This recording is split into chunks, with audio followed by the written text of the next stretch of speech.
નમસ્કાર મિત્રો, હું VM Baja Shivshakti nursery farm Chorwad Junagadh. મિત્રો, આ છે ને પેશન ફ્રૂટનું પ્લાન્ટેશન છે. આવી રીતે પેશન ફ્રૂટ કૃષ્ણા ફળ કહેવામાં આવે છે. આ તમે જોઈ રહ્યા છે યલો કલરના એટલે પીળા કલરના છે.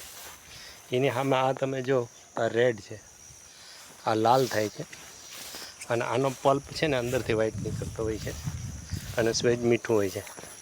આ સહેજ ખાટું હોય છે. આવી રીતે પ્લાન્ટેશન કરવામાં આવે છે અને આવી રીતે આના ફળ લાગતા જોવા મળે છે. લાલ પેશન ફ્રૂટ. વધુ માહિતી માટે તમે અમારો કોન્ટેક કરી શકો છો. Shivshakti nursery farm, Chorwad, Junagadh. કૃષ્ણા ફળ, પેશન ફ્રૂટ. આવી રીતે આયર કરવામાં આવી છે અને આયરમાં ફળ લાગેલા છે. બધી જ વેરાયટી આમાં છે. આવા લીમડા લાગે છે. કૃષ્ણા ફળ, પેશન ફ્રૂટ.